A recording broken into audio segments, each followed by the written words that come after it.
glass at this stage. Deputy Pringle, question number 3. Thank you, Corla.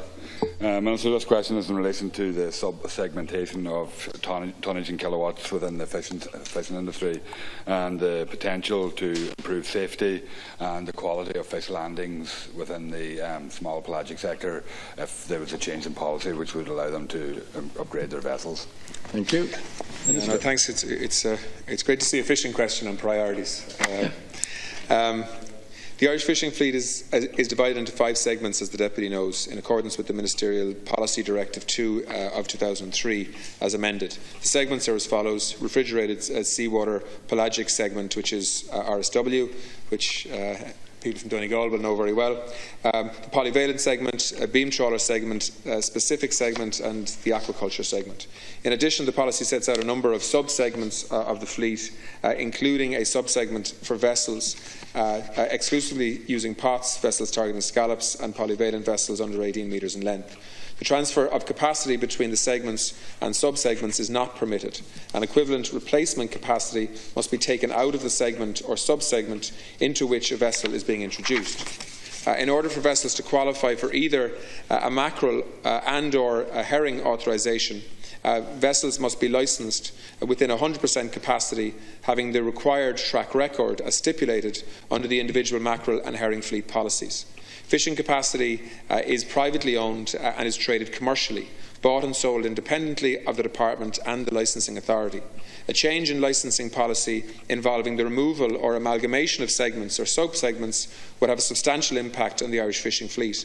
The current fleet policy allows operators to introduce new or replacement vessels and to modify existing vessels subject to the operator providing replacement capacity from the relevant segment and sub-segment.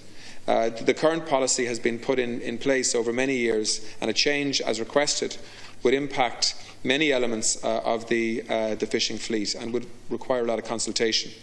It could potentially have significant impact on access to fishing resources and the management of quotas, where the industry, through the recognised representative structure of producer organisations, makes a business case for changes to the licensing policy. On the basis of changed circumstance, I would of course examine any such case. Any amendment to licensing policy, though, that I propose to bring forward would be subject to a public consultation with stakeholders. So I think actually maybe what you're getting at is safety tonnage here, which isn't actually provided for under the new Rural Development Programme or the new Common Fisheries Policy. But if you have specific questions, I'll try and answer them. Yeah, Minister, the issue isn't about increasing capacity or about increasing quotas or anything else like that. The vessel owners concerned here already have quota allocations and they're not looking for any increase in that. What it is about is allowing some of the vessels the ability to maybe go to sea in less favourable weather and enabling them to catch and land better quality fish as well, which would have an impact on their earning capacity as well. Just in relation to your response, Minister, I just wonder if you could outline what the actual impacts it would have or could have, and whether you'd be willing to actually enter into a consultation process in relation to that.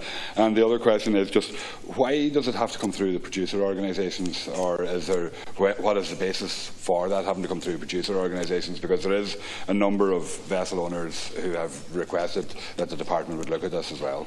Thank you. Yeah, well, I mean, just on the second question first, I mean, you know, one of the things we're trying to do here is have an ongoing consultation between the Department, the Minister and the industry. And it's very difficult to do that if you're doing it with individual vessel owners, because there's so many competing interests in the fishing industry, which is why it's always very difficult to manage politically. Because if you give something to one boat, generally there's another boat losing, because this is a finite resource. The capacity, the gross tonnage and the engine power kilowatt figure is as it is for our entire fleet. And so for many years, as part of the Common Fisheries Policy, countries have been essentially required to stay within those limits so that the capacity of their fleet to catch fish doesn't increase, as well as actually limiting their quota, obviously, on an annual basis. So I think the fear from the Commission is that actually if a boat says, look, I'm not going to catch any more fish, but just let me put a more powerful engine in because it makes it safer. That creates an increased power capacity to tow larger nets, which creates the capacity to catch more fish, which is a concern for the Commission. So, thank you. So they are trying to insist that we match the catching capacity from a power and size and tonnage point of view with the appropriate amount of fish that a country should be catching. In terms of sustainable catches. But that does have implications, and the case has been made to me by many owners that has implications in terms of safety if you have to steam for long distances. Yeah, Minister, I know that there is a trade-off there and a balance that has to be struck. But this proposals wouldn't actually increase any capacity because the capacity is already there in terms of the tonnage and the kilowatts that are there in the national fleet. It's a question of how you use that to maximise quality and maximise safety at sea. And I know you have placed a lot of emphasis on safety, and rightly so as well. And this actually could and would improve safety for those fishermen that are already in the sector, already fishing, already have their quotas, and they're not looking for an increase in quota through this. And I can understand, okay, the Commission's concern that a more powerful engine might lead to a demand for additional quota, but I think everybody knows that that's not going to be available and it's not going to be there. And this really is about boats being able to go out, catch a fish and land good quality fish to maximise their income. And with a finite amount of quota there, it's vitally important for the sustainability of their businesses that they can maximise their income as well. And there is instances where boats, I know this year because of the weather conditions and the size of boats, some of the boats have only completed their mackerel quota very recently because the weather didn't allow them to get out when the fish were right beside them and they've had to steam further to get it. So those kind of things could be addressed and could be in balance and could improve the safety and improve the earnings as well without actually impacting on quota or capacity of the overall fleet. Minister. Yeah, but it would impact on the gross tonnage and the end and power kilowatt issue. So I mean, basically what I'm saying is, I'm happy to listen to new ideas and new approaches here, if it can be done within the confines of the common fisheries policy. So, just like I would say to farming organisations, if we can do things better here within the rules, talk to me about it, and we'll happily look at it. We're trying to do that with the inshore fleet at the moment, for example.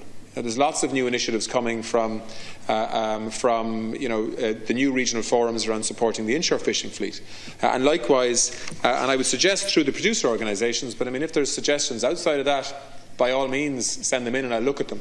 But I don't want to create an expectation here that we can go down the road of safety tonnage, which is what was proposed in the past. Because safety tonnage is specifically not facilitated in the new CFP. That's my understanding. But like I say, there's a lot of smart people in the fishing industry. They do know the rules and the parameters because they're frustrated by them a lot of the time. And if there are proposals that we can make sensible changes that don't involve increasing overall capacity or gross tonnage, well then, let me see those proposals, and we'll certainly look at them and either respond to them or explain why we can't. Thank you.